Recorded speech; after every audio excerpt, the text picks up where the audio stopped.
बच्चों, आप सभी को सुहाना आर्ट क्लासेस में आप सभी का बहुत बहुत हार्दिक स्वागत मैं करती हूँ। तो देखिए, आज मैंने रीता प्रताप की बुक से नंदलाल बोस को पढ़ाया है, वो मैं उनका वन लाइनर प्रश्न आज आपको करवाऊँगी। और इसमें साथ ही आपको, जैसे मैंने आगे सीरीज चला रही नहीं, कितने का जन्म, विभूषण भूषण, सब बहुत ही ट्रिक, और इनका जितना है ट्रिक के कुछ अच्छे तरीके से आपको बताऊँगी ताकि आपको अच्छे से याद हो सके। ठीक है, तो अपना हम प्रश्न देखते हैं। देखिए, अभी नंदलाल बोस है ना, इनका टॉपिक चल रहा है।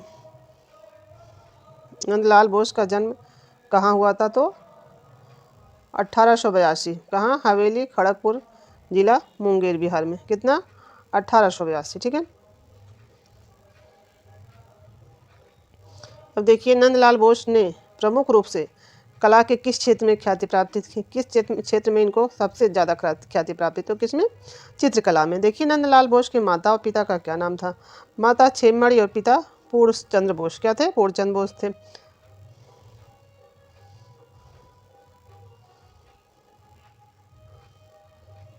देखिए, अब ये क्या है? नंदलाल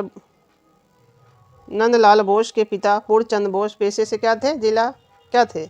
जिला मुंगेर के स्थित हवेली खड़गपुर तहसील के दीवान थे। जहाँ उनका जन्म हुआ था जिला मुंगेर में, वहीं हवेली खड़गपुर तहसील के क्या थे? दीवान थे। अब देखिए, नंदलाल बोस कितने वर्ष की आयु में थे कि जब उनकी माता का देहांत हो गया? तो कितने वर्ष की? बाल्यकाल में था ना, 8 वर्ष में ही। 8 वर्ष में बच्चा बहुत ही छोटा रहता है, वही बालक अवस्था रहती है, शिशु से बाल्य में जाता है। देखिए, अवनी बाबू ने अपनी आत्मकथा जोरासांको थाड़े में नंदलाल के किस चित्र की काफ़ी प्रशंसा की है? तो मैंने आपको बताया था, जब अवनी बाबू को पढ़ाया था अभी कल, तो उसमें क्या बताया था? उमा की तपस्या का इन्होंने जो है इसमें वर्णन किया है, इसमें जोरासांको थाने में। ठीक है। और जो है किसको? विद्यापति और चंडीदास का चित्रण करने के लिए किसने कहा था इनको? अवनी बाबू को। किसने? रविन्द्रनाथ टैगोर ने। और शैलेंद्र नाथ को उस पर कह दिए थे, मेघदूत पे। बार बार बताते हैं तो आपको भी इस चीज़ें लर्न होती रहेंगी। मेघदूत का किस पे किया था? शैलेंद्र नाथ ने। किसके कहने पर? रविन्द्रनाथ के। तो देखिए, आगे बढ़ते हैं हम। अब देखिए, नंदलाल बोस ने शुरुआती काम किस रूप में सीखा था? तो किसमें सीखा था? मॉडलिंग। और देखिए, ये मॉडलिंग करते थे। और यामिनी राय को क्या शुरुआत में था? फैशन डिजाइनर थे। फैशन डिजाइनर थे। ठीक है, ये भी लगभग मॉडलिंग में ही आता है। देखिए,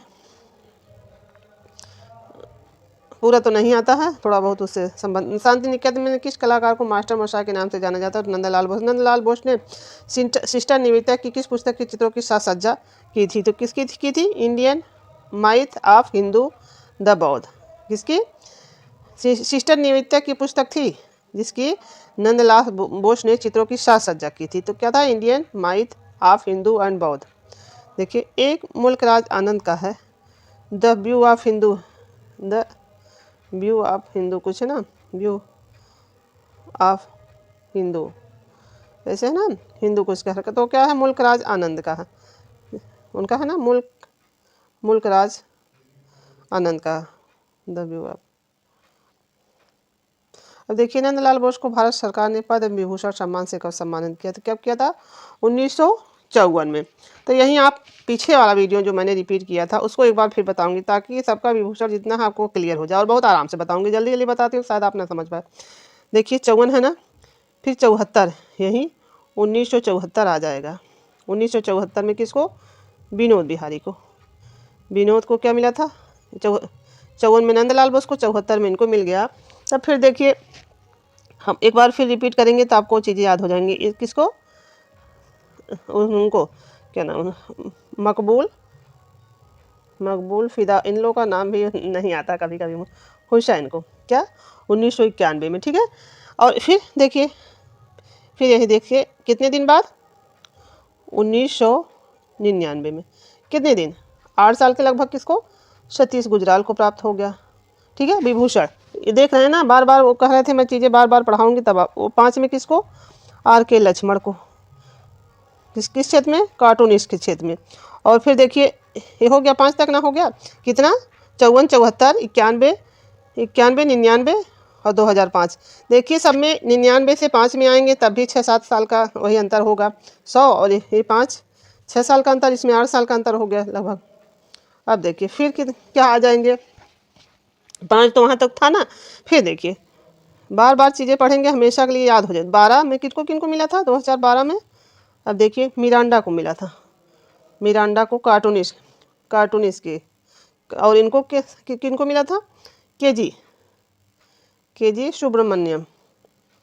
क्या मिला था? इनको चित्रकार के रूप में मिला था। ठीक है, और उधर तो सब चित्रकार ही थे लगभग, जो मैंने चारों बताया उधर का उनको सब चारों चित्रकार थे। इसमें से मारियो मिरांडा कार्टूनिस्ट हैं, और जो उनका बताया था R.K. लक्ष्मण का जो 2005 में बताए थे, वो जो भी कार्टूनिस्ट है आर के लक्ष्मण है ना, R.K. लक्ष्मण, वो भी कार्टूनिस्ट हैं 2005 में जिनको मिला था। इतना आपको एक बार फिर रिवीजन करेंगे तो आपको याद होता जाएगा सब चीज़ें। फिर देखिए फिर आ जाइए 2013 दो बार लिखेंगे क्योंकि 2 लोगों को 13 में मिला है ना। तो देखिए किन को मिला है।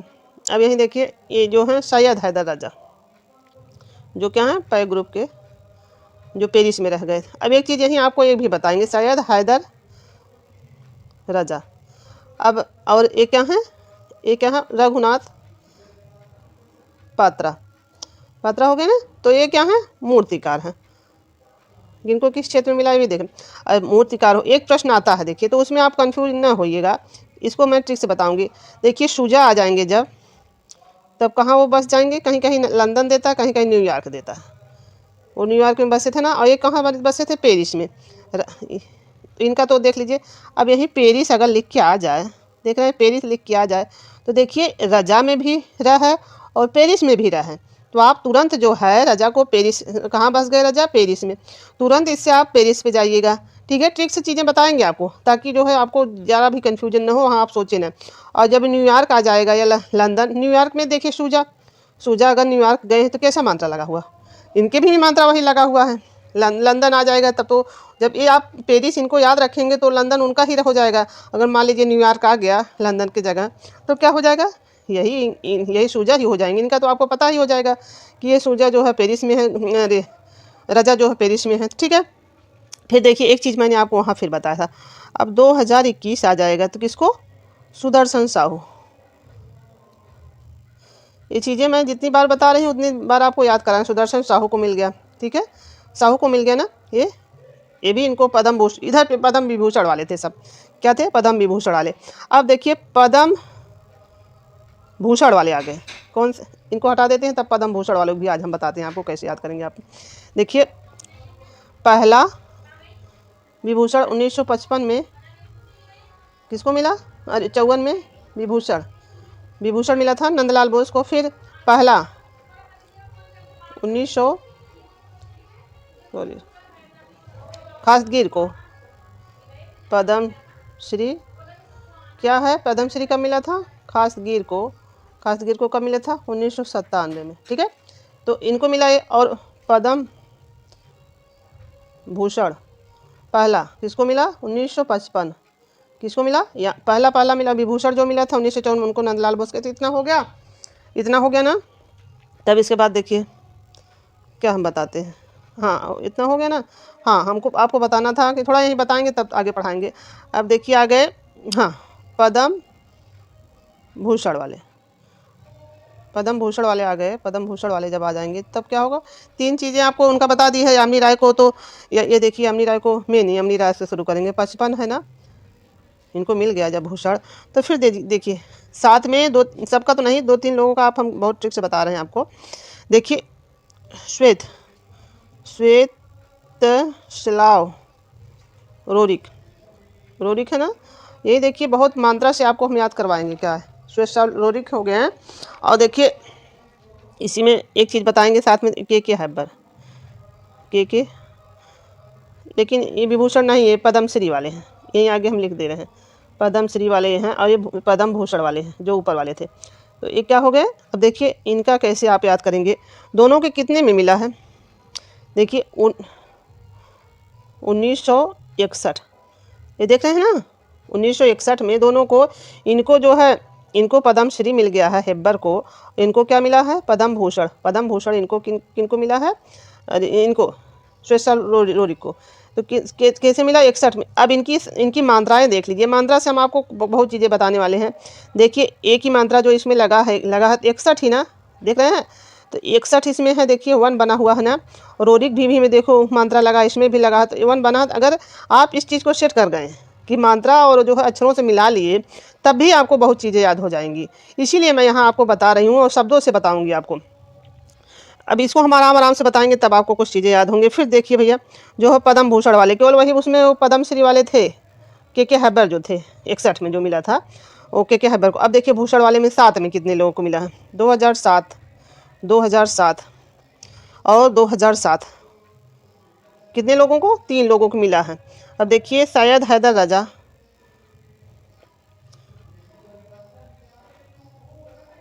सैयद हैदर रजा और क्या हैं, और एक हो गए सोमनाथ।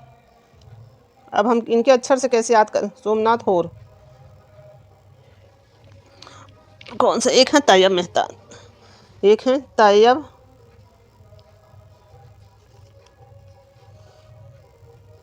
एक है तैयब मेहता। तो क्या हो जाएगा? ऐसे देखिए सोम, देखिए सैयद जब करेंगे तब भी 7 का उच्चारण हो रहा है कि नहीं? 7 का। और जब सोमनाथ सो कह रहे हैं तब भी 7 का उच्चारण हो रहा है। तैयब मेहता में नहीं हो रहा, बाकी दोनों शब्दों में 7 का उच्चारण हो रहा है। तो इनको पद्म भूषण किनको किनको मिल गया? सैयद हैदर रजा तो और सोमनाथ और दोनों को मिल गया 7 में। और ये तो तैयब मेहता को आप लोग याद कर लीजिए, जो काली बनाए थे। जितना हमने आपको बताया है, जो इतना ट्रिक के माध्यम से और शब्दों को मिला के, वो आप अच्छे से याद कर डालिए। देखिए आपका सारी चीज़ें आपको बहुत आराम से याद होती जाएंगी, जैसे मैं बता रही हूँ। अब मैं अपने टॉपिक की तरफ बढ़ती हूँ, काफ़ी चीज़ें बता दी। अब देखिए वर्ष 1916 में नंदलाल बोस ने किस जापानी चित्रकार से जापानी पेंटिंग की तकनीकी सीखी थी? तो किसने सीखी थी? अराई कैम्बो से। किसकी? जापानी तकनीकी। और वहाँ पे सीधा सीधा आए थे अवनी बाबू के सिखाने। कब आए थे? 1902 में। पीछे की चीज़ें बताती जाऊंगी। और 2 में क्या सिखाए थे उनको? इंतैल माध्यम सिखाए थे। और क्या सिखाए थे? शाही पेंटिंग किससे सीखे थे? अराई से। और जब आपको नहीं याद रहेगा तो ये राजपूत पेंटिंग का समय है 1916 ना, तो उससे याद रखिए कि इनको शाही पेंटिंग कब सीखे थे? अराई कैंपो से। तो कब के लिए सीखे थे? जब राजपूत पेंटिंग बनी थी। ठीक है, जो चीज़ें मैं बता रही हूँ उसको आप अच्छे से वीडियो देखिए और याद करते जाइए, ताकि आप जो ट्रिक से बताई हूँ सन उन आप भूलेंगे नहीं। अब देखिए नंदलाल बोस ने हरपुरा पोस्टर चित्र 1937 में बनाने के लिए कौन सा चित्र तकनीक अपनाया था? तो कौन सा अपनाया था? कागज़ पर टेम्परा। और शांति निकेतन की त्रिमूर्ति किसको? शांति निकेतन की त्रिमूर्ति नंदलाल बोस हैं, विनोद बिहारी हैं और राम किंकर बैज हैं। किनको? नंदलाल बोस, विनोद बिहारी और राम किंकर बैज। तीनों ये त्रिमूर्ति नहीं रहते हैं, जैसे ब्रह्मा विष्णु महेश, इससे इनको जो एलिफेंटा में त्रिमूर्ति की मूर्ति नहीं मिलती है, ऐसे इन तीनों लोग को त्रिमूर्ति कह दिया गया, वो भी बंगाल का। ठीक है, शांति निकेतन का। अब देखिए नंदलाल बोस को किस वर्ष लेडी हैरिंगम की अध्यक्षता में अजंता की चित्रों की प्रतिलिपियां बनाई थी? किस वर्ष बनाई थी? 1909 से 10 से। और असित कुमार हल्दर भी थे इनके साथ ना, और एक थे सुरेंद्र नरकर, वो सब कई लोग इनके साथ मिलकर गए थे। अब नंदलाल बोस ने अपने शिष्य के साथ मिलकर भारतीय संविधान की पांडुलिपियां चित्रित की थी। किसके साथ? राम मनोहर के साथ। अब देखिए हम यही असित कुमार हल्दर का और जोगी मारा का 1914 में जोगी मारा की बनाए असित कुमार हल्दर, और 1909 से 10 में इनके साथ बनाए हैं ना, 9 से 10 में उनको बनाए हैं, 9 से 10 में। और फिर कौन सा आ गया? 21 में, 1921 में फिर किसकी बनाए? बाघ की प्रतिलिपियाँ। और 1920 में किसने बना दिया? मुकुल चंद्र डे ने। ठीक है, किसके? और 1925 में अजंता पर इन्होंने, मुकुल चंद्र डे ने एक लेख प्रकाशित कराया था। क्या लेख प्रकाशित कराया था? इतना जो चीज़ें बीच बीच में उनको बताते जाएंगे, ताकि आपको हर चीज़ें रिपीट होते जाएं। अब देखिए नंदलाल बोस का संबंध किस कला संस्थान से रहा? तो कहाँ से रहा? कला भवन शांति निकेतन से। अब शांति निकेतन में मास्टर मशा और शिल्पचार के रूप में कौन कलाकार जाने जाते हैं? तो नंदलाल बोस। नव बंगाल स्कूल का प्रवर्तक किस कलाकार को माना जाता है? तो नंदलाल बोस को। पहला भारतीय चित्रकार कौन है जो अपने सर्वप्रथम रंगीन वृत्त चित्र कलर डॉक्यूमेंट्री बनाई थी? किसने बनाई थी? वृत्त चित्र डॉक्यूमेंट्री बनाई थी। किसने बनाई थी? नंदलाल बोस ने। वह पहला भारतीय चित्रकार जिसे किसे पद्म विभूषण, आगे बताया था ना, किसको पहला पद्म विभूषण इनको मिला था? तो नंदलाल बोस को। पूछा जाता है यामिनी राय को पहला पद्म भूषण, उनको खासगी को पद्मश्री। तो देखिए चित्रकार नंदलाल बोस को किस वर्ष पद्म भूषण से सम्मानित किया गया? तो 1961 में। मैंने आपको याद दिलाया था, श्वेत शाह रोरी को भी मिला था ना, और उनको भी पद्म भूषण मिला था। कब? 1961 में। इनको भी पद्म भूषण मिला 1961 में। और के हब्बर को क्या मिला? पद्मश्री 61 में मिल गया, पद्मश्री। देख लीजिए, यही चीज़ें आपको बहुत चीज़ें रटा देंगे, आपको सन उन बहुत अच्छे से याद हो जाएगा। देखिए 61 में इनको पद्म भूषण मिला, नंदलाल बोस को, और निकोलस रोरी के पुत्र श्वेता रोरी को मिला 61 में, और के हैबर को क्या मिला, पद्मश्री 1961 में। ठीक है, अब देखिए नंदलाल बोस किस कला आंदोलन से संबंधित कलाकार है, आधुनिक कला आंदोलन से। आधुनिक है ना, समकालीन तो नहीं है, समकालीन वाले तो उधर हो जाएंगे, आधुनिक है। नंदलाल बोस किस वर्ष गुफाओं के नहीं, नंदलाल बोस किन गुफाओं के भित्ति चित्रों से प्रभावित है, अजंता और बाघ की। ठीक है, वह भारतीय चित्रकार जिसने भारतीय संविधान की पांडुलिपियां चित्रित की थी, तो नंदलाल बोस ने की थी। आप तो अजंता का उसका तो जानते हैं, डेंजरफील्ड है उसका, जॉन स्मिथ, अजंता का जॉन स्मिथ ने किया, और उसने डेंजरफील्ड ने इसका किया था, बाघ का। और इसका 1818 है, इसका 1819 है। ठीक है, दोनों का सन जब खोज हुई है अजंता का। अब देखिए नंदलाल बोस ने किसके सानिध्य में रहकर शिक्षा ग्रहण की, तो गुरु इनके अवनींद्रनाथ टैगोर ही थे। अब देखिए नंदलाल बोस को के पुत्र विश्व रूप, कौन, विश्व रूप बोस ने किस लिए प्रसिद्ध हैं, क्या है वो, छापाकार, प्रिंट मेकर है। देखिए छापाकार विश्व स्वरूप बोस ने कहाँ से रंगीन कास्ट, और देखिए कास्ट उसी को न वुडकट को ही छापा कहाँ से सीखा था, तो जापान से सीखे थे तकनीकी। देखिए रविन्द्रनाथ टैगोर के प्रसिद्ध काव्य गीतांजलि, गीतांजलि के लिए किसने चित्र बनाए थे, तो नंदलाल बोस ने। और चित्रांगदा के लिए यही आ जाता है ना, किसने बनाए थे, अवनी ने। और ये जीवन स्मृति के लिए हटाएंगे थोड़ा सा, आपको बार बार चीज़ें, जीवन स्मृति के लिए किसने बनवाए हैं, तो गगनेन्द्र नाथ ने बनाया, किसने बनाया, और चित्रांगदा के लिए अवनी बाबू, और गीतांजलि के इन्होंने बनाया है। ठीक है, आगे बढ़ेंगे थोड़ा। अब हाँ, लखनऊ फैजपुर हरिपुरा कांग्रेस अधिवेशन के लिए पंडाल किसने चित्रित किया, नंदलाल बोस। नंदलाल बोस ने कौन सी प्रसिद्ध पुस्तकें लिखी, तो रूपावली, शिल्प कला और शिल्प चर्चा। अवनी बाबू का था शिल्प प्रबंधावली, था ना, प्रबंधावली उनका था। दोनों चीज़ें मिल रही ना, प्रबंधावली और शिल्प, रूपावली शिल्प कला। देखिए चीज़ों में आप जो है कंफ्यूज हो जाएंगे, इसलिए बीच बीच में बता रहे हैं आपको, जो चीज़ें आप अलग अलग दिख रही हैं। अब देखिए 1921 में जो बताए हैं आगे, असित कुमार हल्दर सुरेंद्रकर के साथ किसने, नंदलाल बोस गए थे वहाँ प्रतिलिपियाँ बनाने बाघ की। अब देखिए नंदलाल बोस ने अजंता गुफा से प्रभावित होकर कौन सा वास टेम्परा तकनीक में कागज़ पर चित्रित कर दिया, तो पदम पहाड़ी वहाँ का चित्र विश्व है ना, बौद्ध का विश्वविख्यात वहाँ अजंता का सबसे प्रसिद्ध। तो नंदलाल बोस का प्रसिद्ध चित्र जो अहिंसा का प्रतीक है, दांडी मार्च, लीनो कट। जब नमक सत्याग्रह चला था, गांधी जी ने चलाया था, तो उनके साथी भी थे, तो उन्हीं का गांधी के रूप को, दांडी मार्च को इन्होंने लीनो कट में चित्रित कर दिया। नमक का आंदोलन जब नमक सत्याग्रह चला था, वो भी 1930 में। ठीक है, ये सत्याग्रह भी 1930 में चला था, नमक सत्याग्रह भी 1930 में चला था, तो उसी समय ये दांडी मार्च चित्रित किए थे। अब देखिए नंदलाल बोस ने, हाँ, नंदलाल बोस ने अपने चित्रों की पहली बार प्रदर्शनी कब लगाई थी, 1911 में लगाई थी। देखिए बच्चों 1911 कैसे आप लोग याद रखेंगे, देखिए ये लखनऊ का उसी समय जो है ये स्थापना वर्ष है 1911। ठीक है, तो इससे आप देखिए तब इनकी पहली प्रदर्शनी लगी थी। अब देखिए नंदलाल बोस ने हरपुरा कांग्रेस के लिए पंडाल के किस वर्ष चित्रित किया था, तो 1937 से 1938 तक। नंदलाल बोस राष्ट्रीय ललित कला अकादमी नई दिल्ली के फेलोशिप कब चुने गए, तो 1956 में। ठीक है, कब, 1956 में फेलोशिप चुने। लखनऊ फैजपुर हरिपुरा कांग्रेस अधिवेशन के पंडाल के प्रमुख चित्रों को विषय क्या था, तो जनजीवन था, लखनऊ उनका जनजीवन उसमें चित्रित किए थे। नंदलाल बोस ने 1905 से 10 की अवधि में चित्रकला डिप्लोमा कहाँ से प्राप्त किया था, तो कोलकाता आर्ट कॉलेज से। अब देखिए जब ये एडमिशन करवाने वहाँ पे गए थे, तो एक अपना वहाँ पर ईवी हैवेल भी थे ना, और ये अवनी बाबू भी वहाँ पे थे। तो अवनी बाबू ही इनको क्या महाश्वेता पेंटिंग ले गए थे अपनी जहाँ उनका एडमिशन होना था, वहाँ जो है महाश्वेता पेंटिंग ले गए थे अपने पर। देखिए शिल्प कथा, शिल्प चर्चा, रूपावली प्रमुख पुस्तकें किसकी हैं, तो नंदलाल बोस की हैं। देखिए सन 1950 में किस विश्वविद्यालय से नंदलाल बोस ने डी.लिट की माधव उपाधि से सम्मानित किया, कब गया, 1950 में बनारस हिंदू विश्वविद्यालय से इनको 1950 में मिला था। नंदलाल की 2 पुत्रियां जिनको चित्रकारी में ख्याति प्राप्त, कौन थी, गौरी थी, भांज थी, और जमुना सेन थी।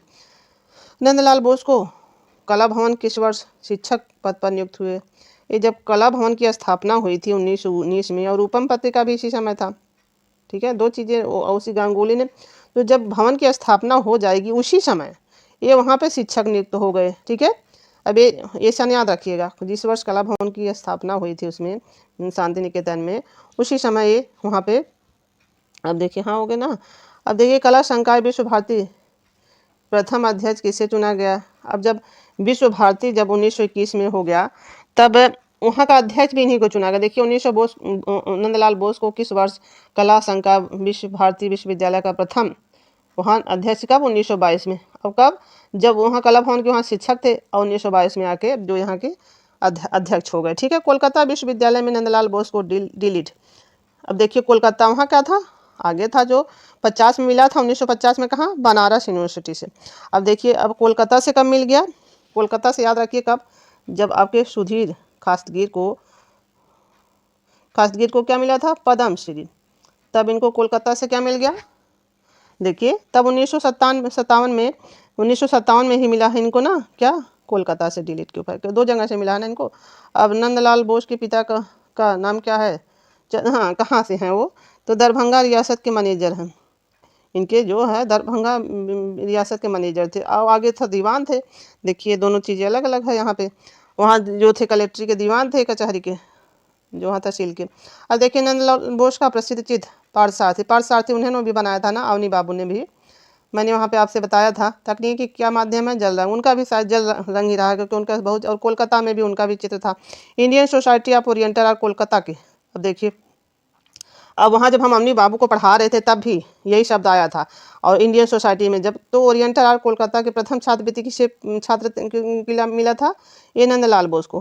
किसका, Indian society of oriental art Kolkata की छात्रवृत्ति प्राप्त करने वाले पहले छात्र कौन थे, तो आपके नंदलाल बोस थे। अब नंदलाल बोस के चित्रण का प्रमुख तकनीकी माध्यम क्या था, तो क्या था इनका, वास तो ये इनके गुरु से सीखे थे, लेकिन टेम्पेरा इन्होंने अपना नौ बंगाल शैली करे थे ना, तो उसमें ये टेम्परा को सम्मिलित किए थे।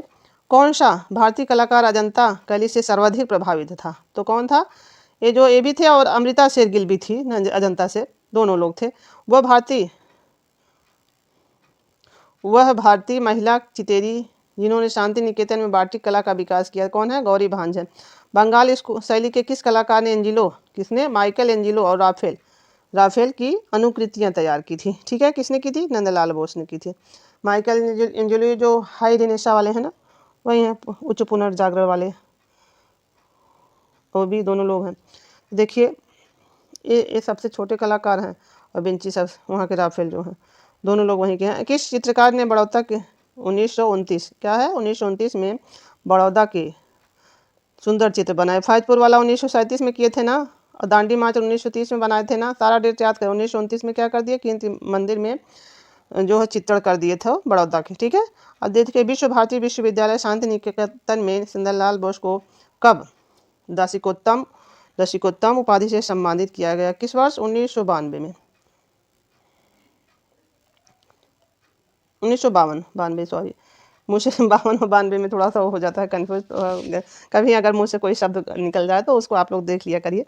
52 बोल दिए। नंदलाल बोस के प्रमुख शिष्यों में कौन थे, तो विनोद बिहारी मुखर्जी। ठीक है, इनके प्रमुख शिष्यों में थे। और देखिए राम किंकर बैज, के.जी. सुब्रमण्यम, सत्यजीत रे, इतने सब थे। अमृतलाल बेगर, दिनकर कौशिक, सभी इनके शिष्य थे। राम किंकर बैज, के.जी. सुब्रमण्यम और सत्यजीत रे, जो अमृतलाल बेगर, दिनकर कौशिक, पूछा जाएगा ना, तो इतने इनके शिष्य थे। अब देखिए सत्यजीत रे किस लिए प्रसिद्ध थे। अब देखिए जो इनके शिष्य थे उसके किस लिए प्रसिद्ध थे, तो फिल्म निर्देशक भी थे, जो विनोद बिहारी पे बनाए थे ना। देखिए नंदलाल बोस को अपने किस चित्र पर Indian society of oriental art Kolkata की प्रथम प्रदर्शनी में 500 रुपये का पुरस्कार प्राप्त हुआ, तो किस पे, सती, कौन सा, सती पे ही इनको प्राप्त हुआ था, कितना, 500 रुपये का। Indian society of oriental art Kolkata के प्रथम प्रदर्शनी कब हुई थी, तो अब जब आपको मैंने कल पढ़ाया, जब जो चीज़ें पढ़ा रही हूँ तो उसको आप भी याद करते जाइए। जब ओरिएंटल आर्ट की स्थापना 1907 में हो गई, ठीक है, तो प्रदर्शनी कब लगेगी, 1908 में। वहाँ भी मैंने वो आपको देखा था, आप लोगों में देखा होगा, आप लोग भी इस चीज़ को याद करते जाइए। ठीक है, और उसके देखिए अध्यक्ष में जो थे लॉर्ड किचनर थे ना, लॉर्ड किचनर थे अध्यक्ष थे, लॉर्ड किचनर, हाँ वो थे अध्यक्ष थे। और सचिव कौन था, सचिव थे। ये सब चीज़ें भी आप सब चीज़ें पढ़ते जाइए, आपको याद, अवनी बाबू थे। ठीक है, इंडियन सोसाइटी को कोलकाता के। देखिए अब हो गया जब हाँ नंदलाल बोस को की प्रसिद्ध पुस्तक शिल्प कथा कब प्रकाशित हुई। अब वो कब प्रकाशित हुई देखिए, तो मैंने कल आपको किनका जन्म बताया था, अनुपम सूद का बताया था ना, अनुपम सूद का बताया था, तब इनका शिल्प कथा और रूपावली प्रकाशित हुआ। ठीक है। किस भारतीय कलाकार ने कहा कि हम प्राणों के पुजारी हैं। कौन है, प्राणों के पुजारी हैं, ये नंदलाल बोस ने ऐसा शब्द कहा था। अब देखिए नंदलाल बोस ने प्रसिद्ध इटालियन भित्ति चित्र दूल्हे, कौन सा, ये पूछता है नंदलाल बोस का दूल्हे की सवारी का किस माध्यम में है, तो इटालियन भित्ति चित्र है। देखिए दूल्हे की सवारी कब चित्रित किया था, तो 1928 में। और शांति निकेतन की प्रसिद्ध कला चितेरी गौरी भांज किस लिए प्रसिद्ध है, इनकी जो पुत्री हैं प्रसिद्ध चित्रकार की, किस चित्रकार की पुत्री हैं, बता पूछ रहा, वही फिर ला दिया प्रश्न, तो नंदलाल बोस की पुत्री हैं चितेरी, गौरी और भांज, तीन हैं, ठीक ना, तीन बताया था, ये तीनों अलग अलग हैं। नंदलाल बोस ने अपना प्रसिद्ध चित्र दांडी मार्च, कौन सा, दांडी मार्च कब चित्रित किस तकनीक में किया था, लिनोकर तकनीक में। नंदलाल बोस का प्रसिद्ध चित्र शिव और सती किस तकनीक में चित्रित किया गया, तो वाश और टेम्परा। नंदलाल बोस की मृत्यु कब हुई थी, 1966 कोलकाता में। और प्रमुख चित्र हैं क्या है, फैजपुर पोस्टर श्रृंखला टेम्परा 1937 में, पोस्टर श्रृंखला टेम्परा 1938, क्या है, एक पोस्टर श्रृंखला हरिपुरा और फैजपुर वाला 37 है, ये वाला कितना है, अब हरिपुरा वाला आ जाएगा पोस्टर तो 38 और फैजपुर वाला क्या है 37 है। ठीक है, तीनों दोनों अलग अलग हैं, इसको भी आप देखते जाइए, फैजपुर 37, हरिपुरा 38। ठीक है, चित्र जो है इनका बहुत अच्छी बुक है, आप जितना इनका सब पढ़ा रहे हैं सब चीज़ें आपको याद हो जाएंगी। देखिए राधा का विरह इनका कागज़ पर टेम्परा, हेड एम शिवा, क्या है, हेड ऑफ शिवा कागज़ पर, वाश ऑन टेम्परा, राष्ट्रीय संग्रहालय नई Delhi. Mother fielding in child, कौन है, मदर फील्डिंग हर चाइल्ड, कागज़ पर टेम्परा। थोड़ा जूम करते हैं तो आपको दिखेगा नहीं बाद में, तो हाँ भारतीय कृषक, इतना हो गया ना, मदर फील्डिंग चाइल्ड हो गया, कागज़ पर टेम्परा, भारतीय कृषक पर वाश ऑन टेम्परा, इनका सब वाश और टेम्परा देखिए है ना, ज़्यादा चित्र कागज़ पर वाश ऑन टेम्परा। जो उनका 1938 राष्ट्रीय संग्रहालय नई दिल्ली में, क्या है, भारतीय किसान, जब वो ये लोग हरिपुरा पोस्टर बनाए थे उस समय का है ना, 1938। अब देखो शिव सती हो गया, कागज़ पर वाश ऑन टेम्परा, सब चित्र देखिए कागज़ वा 1937 में राष्ट्रीय संग्रहालय नई दिल्ली। उमा की तपस्या, क्या है, उमा की तपस्या का माध्यम जल रंग है, क्या है, देखिए वास और जल रंग, तपस्या कोई आदमी करता है जैसे तो पानी उनी रख के करता है, उस तरह भी याद कर लीजिएगा थोड़ा, इसमें ज़्यादा तो जहाँ थोड़ा बहुत ट्रिक्स अगर समझ में आ रहा है तो उसको आप अपने से बना लीजिए, जब आप पूजा करने बैठते हैं तो वास और जल लेके। ठीक है, कागज़ पर वास, पदम पाड़ी है, कागज़ पर टेम्परा जो है, जो वहाँ जनता से प्रभावित होकर बनाए थे, द बुल कागज़ पर टेम्परा 1937 राष्ट्रीय संग्रहालय। कृष्ण और अर्जुन कागज़ पर, क्या, कृष्ण अर्जुन को कागज़ पर रंगीन, क्या है, लिथोग्राफी। अब देखिए ये जो है कृष्ण भगवान को कितने अच्छे रंगीन लिथोग्राफी में, अच्छी जैसे रंगीन फोटोग्राफी नहीं होती है उस तरह रंगीन लिथोग्राफी में, और राष्ट्रीय संग्रहालय नई दिल्ली में। मदर फील्डिंग हर चाइल्ड, वही फिर आ गया ऊपर वाला, 1937 में राष्ट्रीय आधुनिक कला नई दीर्घा में है। थोड़ा सा और है, वीडियो लंबा हो जाएगा, लेकिन कोई चीज़ें आप अच्छे से पढ़ेंगे तो वीडियो होगा, लेकिन बहुत बोरियत होने लगती है आप लोगों को, देखने में ज़्यादा समय आपका हो लग जाता है। इसमें देखिए जोता किसान कौन है, वास पर कागज़ पर वाश एवं टेम्परा, जो 1916 राष्ट्रीय संग्रहालय नई दिल्ली में। अब प्रतीक्षा देखिए, प्रतीक्षा इनका भी है राष्ट्रीय संग्रहालय नई दिल्ली। अभिसारिका इन्होंने, अवनी बाबू इन्होंने भी अभिसारिका का बना 1936 में। पार्थ सारथी उनका भी है, इनका भी है, वास एवं जल रंग में इनका भी है। देखिए भारतीय संग्रहालय कोलकाता में है, आगे भी आया था अभी सारंगी वाला, कौन है, कागज़ पर टेम्परा 1900। सरस्वती इन्होंने भी बनाया है, और उन्होंने भी बनाया किन्हें, क्षितिनाथ मजुमदार ने भी, लक्ष्मी सरस्वती सब बनाया ना, वो वैष्णव भक्त थे तो लक्ष्मी जी को भी बनाए थे, भी लक्ष्मी जी को बनाए हैं। कहाँ, अब देखिए सती हो गया कागज़ पर टेम्परा, और ये हो गया सती हो गया जो कहाँ है, वाश और टेम्परा, और ये राष्ट्रीय संग्रहालय नई दिल्ली 1907 में। 1907 में देखिए जब ओरिएंटल आर्ट की स्थापना हुई है, अरे जो वही वाला इंडियन, गरुड़ स्तंभ श्री चैतन्य, कागज़ पर वाश एवं टेम्परा, राष्ट्रीय आधुनिक कला दीर्घा। सती का देहांतन, शिव का विषपान, शिव का विषपान इनका सब याद रखिएगा या मत रखिएगा, ये वाला शिव का विषपान बहुत ही पूछा जाता है, ये जो बहुत ही इंपॉर्टेंट है इनका। बाकी वो जो हरिपुरा पोस्टर दिन दांडी मार्च तो वो सब है बहुत ज़्यादा, मार्च वाला जो है। टेम्परा, शिव तांडव, शिव विलाप, कड़, शॉपिंग दर्शन, क्या है, कड़ द्वारा सूर्य की पूजा, इसको हिंदी में कहते हैं कड़ द्वारा कड़ द्वारा सूर्य की पूजा। तो देखिए कागज पर वाष्प, अब देखिए वो वाष्प से ही पूजा करेगा ना, पानी से ही। वर्षा से धुड़ा हुआ कोणार्क, क्या क्या बुध और मेमना, गांधारी और टेम्परा, संथाल कन्या, कागज पर टेम्परा, सावित्री योम, अभिमन्यु वध, ठीक है। भीष्म, कागज पर वाष्प टेम्परा, अभिमन्यु वध। भीष्म की सरसैया, जब भीष्म मर गए थे तो ना सैया पे लेटे थे, वही उनको बनाए थे। ढोलक वादक, कागज पर सरसैया क्या है, कागज पर वाष्प टेम्परा। ढोलक वादक, कागज पर वाष्प। 1937। बाउल, बाउल डांस तो सुधीर रंजन कासगीर का इनका बाउल है।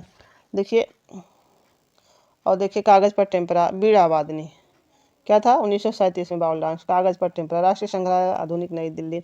मंगल कलश, भिखारी, बिड़हरी उमा, बिड़हरी उमा भी पूछा जाता। सुजाता, नटीर पूजा उनका, नटीर नृत्य भी है उनका, तो नटीर पूजा था। माँ और शिशु, माँ और शिशु बहुत लोगों ने बनाया है। देखिए पांडवों का हिमालय आरोहण, एक इसको बहुत फास्ट इन्होंने बनाया था, एक दिन में ही तैयार कर दिया था पांडवों का हिमालय आरोहण। धुला हुआ कोणार्क क्या है, रिटर्न ऑफ बुद्धा। ये जो रिटर्न ऑफ बुद्धा ये भी इम्पोर्टेंट है, और हिमालय का आरोहण भी। बाकी सुजाता, नटीर पूजा, नृत्य, ये सब इम्पोर्टेंट है, और जो मैं बता रही हूँ उसको आप लोग अच्छे से याद रखिएगा, यही सब ज़्यादा पूछा जाता है। बिड़हरी उमा भी हैं, और कौन सा था, शिव का विषपान, सती का त्याग, संथाल कन्या भी पूछा जाता है। कुछ जो बहुत इम्पॉर्टेंट है जो इनके पूछे जाते हैं। अब दांडी मार्च तो मोस्ट इम्पॉर्टेंट है, जो लीनो कट में 1930 में है। क्या है, राष्ट्रीय संग्रहालय नई दिल्ली में अब देखिए अब्दुल गफ्फार का व्यक्ति चित्र, अब हमको याद आ गया, जो एक चीज़ें मैंने लीनो कट में इन्होंने बनाया है। अब देखिए प्रिंट है, लिनो प्रिंट है। अब एक देखिए हमने आपको बताया था शंको चौधरी ने भी अब्दुल गफ्फार का बनाया है। किसने, शंखो चौधरी ने। हाँ तो मैंने कैसे कहा था उनका, शंखों का याद करने के लिए। इनका भी याद रखिए कि इन्होंने व्यक्ति चित्र बनाया है, और उन्होंने भी बनाया था, तो क्या बनाया था, पोस्टर बनाया था। अब देखिए अब एक मुँह जब फूलेगा, शंख बजेगा तो मुंह कैसे फूलेगा, गफ्फार हो जाएगा, ठीक है, फूल जाएगा मुंह। तो अगर आप जैसे कि अगर कभी बोलता है तो इस चीज़ से भी ट्रिक से बात रखिए कि शंख बजेगा तो मुंह जैसे पूरा गुब्बारा जैसे गुब्बारा जैसे फूट जाएगा, इसीलिए इन्होंने भी, शंखो चौधरी ने भी ये बनाया था, ठीक है। जो चीज़ें मैं बताई हूँ उसको याद रखिए, किसी ट्रिक से बताते हैं तो आप लोग भी याद रखिए। यही हमारा वीडियो बच्चों समाप्त होता है। मैं बहुत ही आसान तरीके से आपको एक एक कलाकार बंगाल के तैयार कराती जा रही हूँ, आप भी इसको बहुत आराम से तैयार करते जाइए। धन्यवाद बच्चों। हमारे वीडियो को शेयर और लाइक ज़रूर किया करिए, और अपने दोस्तों तक हमारा वीडियो का शेयर करेंगे, तभी हमारे जो है सब्सक्राइबर बढ़ेंगे, और हम और अच्छा आपको पढ़ाने की कोशिश करेंगे। धन्यवाद बच्चों, थैंक यू।